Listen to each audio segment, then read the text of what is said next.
Hey everybody, this is Shawn coming back at you with some more nutrition tips and information. So today we're going to specifically talk about pre-training concerns. So what do I mean by that concept?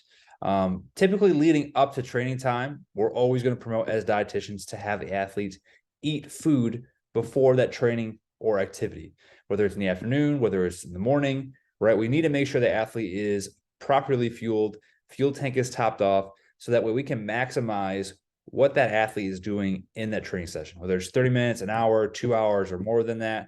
We want to make sure they have the energy to be able to give 100% for their coach or their specific position coach to allow them to maximize that time that they have to be able to train. And training could be practice, lift, competition, or any other activity specifically outside of that. Obviously, the training levels are going to be different depending on what type of training you're going to do. Now, what can typically happen with athletes is, I've seen this time and time again, a lot of athletes will be scared or afraid or nervous to eat as we get closer to training time because they may have had a past negative experience with a particular food, certain types of food, or physically and mentally may have not felt really good eating or drinking certain things leading up to that activity time. And what am I specifically talking about there? They typically want to avoid, and if we're looking at the pictures, they want to avoid if you see all the way over the left-hand side here, they don't want to feel slow, sluggish, upset stomach, or nauseous. They don't want to be in a position where they eat or drink something and then they throw up. If we feel those things, or we actually then end up throwing up, right, that might take us out of the training session completely or for part of it. So now we're missing some of the time and effort we could put into that because we don't feel great or we end up getting sick. Most athletes, again, will also don't want to be tired, fatigued, headache. A lot of these common symptoms when we don't eat, when we don't get enough sleep, when we don't properly hydrate, some of these symptoms can pop up. And as training goes along, because we don't have our body prepared for the rigors of training going into that period of time, then we end up feeling worse. And then we're not able to really show what our true self is on the court or the field or whatever it is. And then what ends up happening, coaches are getting upset with you. Why are you tired? Why are you exhausted? Why are you not giving me 100%? And it may not be because the athlete doesn't know what they're doing, that they can't give 100%. Again, it falls back to, did they do the things that they can control, which is eating, sleeping, and hydrating? And in this case, did they properly eat and hydrate leading up to the training time? Now, some other things that could impact them to want to eat leading up to training. One could be, let's say, for example, they have a training in the morning time and they ate a really large meal or a really large snack the night before. The size of that or the amount of calories in that may make them feel full even when they wake up in the morning time going into that training session. So you may have to change the timing or what they ate during that nighttime. Other times what can happen too is they may have eaten something really greasy, really spicy, and then they wake up in the middle of the night, or they wake up the next morning like, oh, my stomach doesn't feel really great and I don't feel good. If I physically don't feel good too, now mentally that's going to affect what decisions I'm going to make leading into that training session too.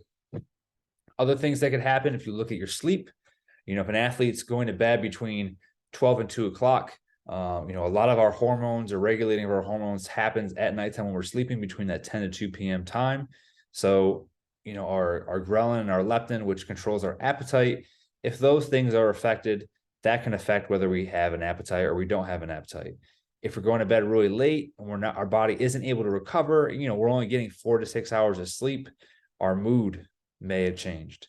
Our wantingness to get up to do something may have changed, right? So if I have training, I went to bed at 12 to 2, and now I gotta get up at 7 o'clock because I have to be at the facility at 8 o'clock, right? The first thing you're probably not thinking of is, I need to eat something. The first thing you're doing when you're waking up is, I feel tired and exhausted. I don't want to be here. I don't want to practice this morning. And you're probably not prioritizing hydrating and eating something before that training time. You're just thinking about, how am I going to get through this practice, or how am I going to get through this lift? You're like, I just don't want to do it. So again, you can see there's tons of different factors that can essentially affect the athlete mentally and physically, from actually wanting to eat or drink, or causing them to have a past behavior or an experience that's now negatively affecting them. So they're associating it with that food or that experience, which is then causing them to not want to eat as well. Now, as we go along through this competition fueling, we will talk about how do we fuel, 3 to 4 hours before training, 1 to 2 hours before training, less than 30 minutes before training. What are the right types of foods to eat before that training time? What things should we try to limit and avoid during that training time? So that way we can try to have the athlete maximize their fuel stores, so then maximize what they can get out of their training time. Now, one little tidbit before we kind of leave off here as well is, when you're working with an athlete, you also want to try to choose things that the athlete is familiar with, depending on their cultural background, their ethnicity, the background of where they came from, whether it was low, middle, or high economic background. It's all going to depend on the types of foods or the types of things they had available to them.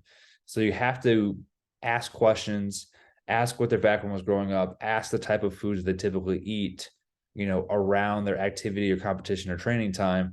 So that way you have a better understanding of how you could educate them or possibly provide guidance on changing possible past behaviors that they may have been doing multiple years of their life that they're not just going to change in like 2 seconds.